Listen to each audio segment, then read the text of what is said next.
नमस्कार दोस्तों। आज के ब्लॉग का जो टाइटल है वो खतरनाक ब्लॉग द बिगिनिंग है। पार्ट 1 है, इसका पार्ट 2 भी आएगा।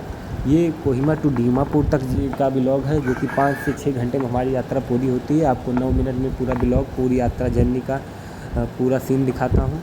और आपको बीच में दिखाऊंगा कि कैसे किस तरह से ख़तरनाक परिस्थिति में हम लोग जंगल से गुजर रहे थे, जानवर मिलने पर उनसे कैसे निपटते हैं। जैसा कि आपने पहले थंबनेल में देखा होगा कि अब तक का दुनिया का सबसे ख़तरनाक ब्लॉग, तो किस प्रकार से दुनिया का सबसे ख़तरनाक ब्लॉग है ये मैं आपको आगे दिखाता हूँ। सबसे पहले हम सुबह के समय 4:30 बज रहे हैं। 4:30 बजे यहाँ सुबह हो जाती है, जैसा कि और भी बेस्ट इंडिया में ऐसा नहीं होता होगा, वहाँ 5:30 बजे होता। तो यहाँ आप देख रहे हैं कितना सुंदर नज़ारा है, पहाड़ों से सूरज की रोशनी आ रही है। आपको जो पहाड़ दिख रहा है जहाँ से सूरज की रोशनी आ रही है, वहाँ तक मैं रनिंग करने जाता हूँ डेली, जो कि मात्र यहाँ से 25 से 30 किलोमीटर ही है।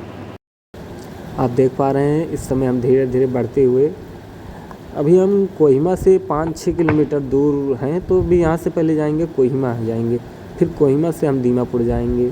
तो अभी आप देख रहे हैं ये नागालैंड का दृश्य है। आप उस जंगलों में बब्बर शेर भी रहते हैं, ऐसा यहाँ के स्थानीय लोगों का मानना है।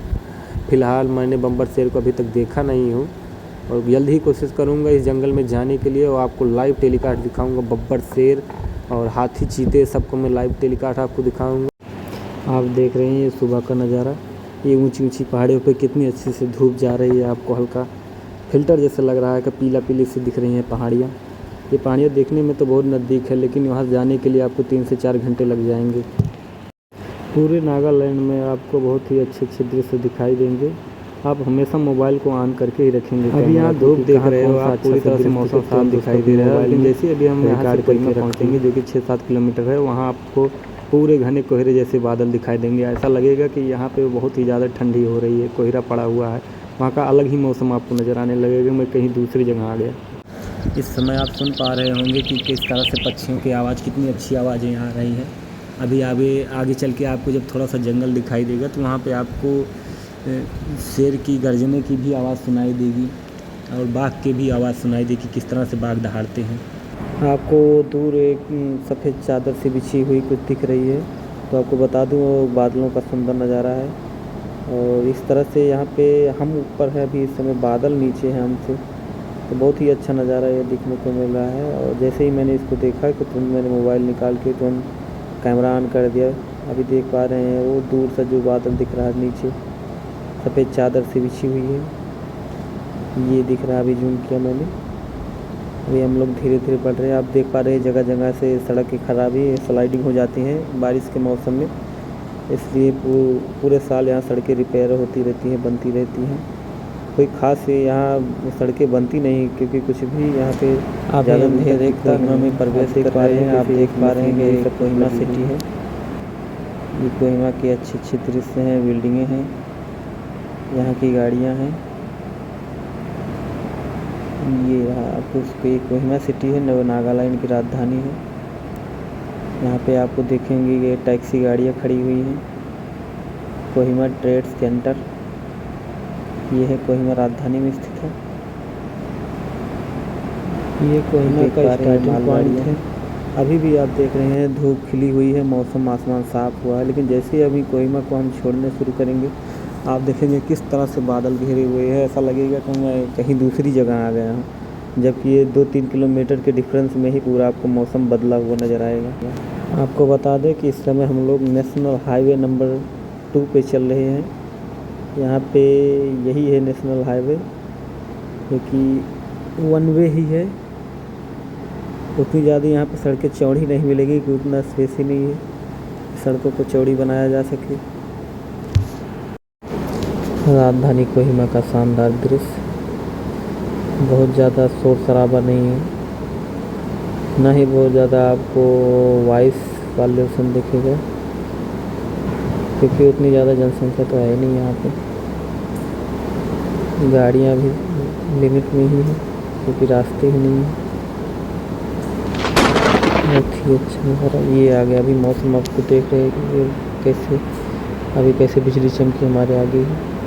ये आप देख पा रहे हैं कैसे ही कोहिमा भी निकल रहे हैं हम जस्ट ही, लेकिन मौसम यहाँ पे कैसे हो गया। ऐसा लग रहा है कि बहुत ठंडी का मौसम है।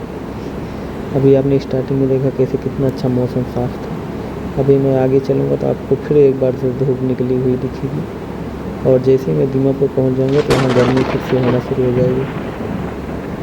कैसे ये बादल चमक रहे हैं आप देख पा रहे हैं। कुछ लोग बोलेंगे ये तो एडिटिंग है और वो जलने वाले हैं, उनको बोलने दो, कोई फ़र्क नहीं पड़ता हमें।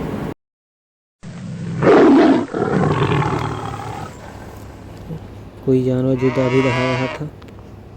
अभी आपको कई प्रकार के जानवर की आवाज़ आपको सुनाई देगी, पक्षियों की आवाज़ सुनाई देगी, क्योंकि मैं इस समय घने जंगलों में चल रहा हूँ। तो आपको यहाँ का पूरा कल्चर दिखाई देगा जंगलों का। ये किसी पक्षी की आवाज़ है, आप सुन पा रहे हैं। बाघ दहाड़ते हुए, आपने अभी एक गर्जना सुनी बाघ की। ये बाघ जो दहाड़ रहा है, इसे किसी कहीं जंगल में आपको लेकिन दिख नहीं रहा हो, शायद वो गाय का शिकार कर रहा होगा। इस समय आपको कुछ रैबिट जैसे आपकी आवाज़ सुनाई दे रही है। तमाम प्रकार के जानवर और पक्षी इस जंगल में है, तो इसलिए आपको सभी प्रकार की आवाज़ें आपको सुनाई देती रहेंगी। एक बार फिर से आप दहाड़ने की आवाज़ सुन पा रहे हैं अच्छे से। इस समय शायद ये आसमान में कौवे की आवाज़ है। ये तो गाँव में भी होते हैं, आप तो आमतौर पे ये दिखते हैं नॉर्मली। अभी देख पा रहे हैं ये पहाड़ों पर से पानी आता हुआ, बहुत ही स्पीड से ये पानी आता है ऊपर से, क्योंकि काफ़ी ज़्यादा प्रेशर होता है इसमें।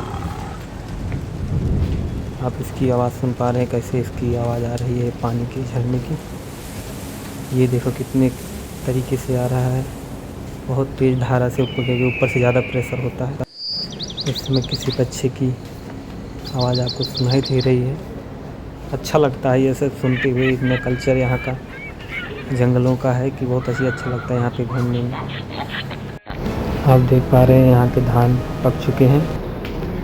यहाँ फसलें भी होती है जहाँ जहाँ लेवल होता है ज़मीन। एक बार फिर से उस नाले का आप बहाव देख पा रहे हैं, उसकी आवाज़ कितनी डेंजर है। काफ़ी दूर से इसकी आवाज़ सुनाई दे रही है, पत्थरों से पानी निकलता हुआ।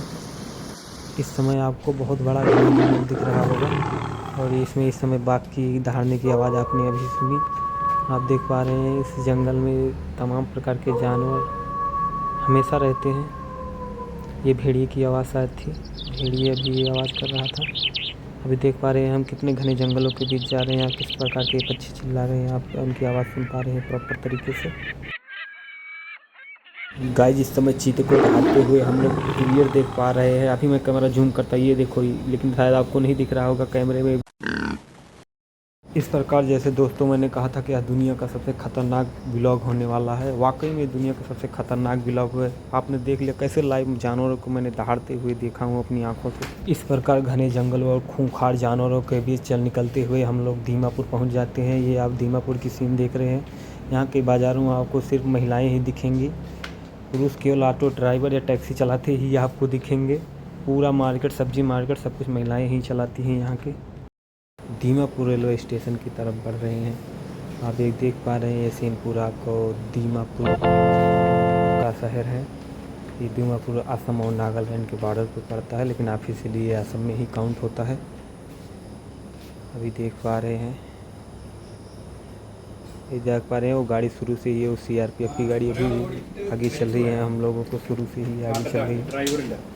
इस प्रकार से दोस्तों मैं दुनिया का सबसे खतरनाक ब्लॉगिंग करते हुए दीमापुर पहुंचता हूं। खतरनाक ब्लॉग का पार्ट 2 जो कि दीमापुर से गुवाहाटी इसके बाद आने वाला है।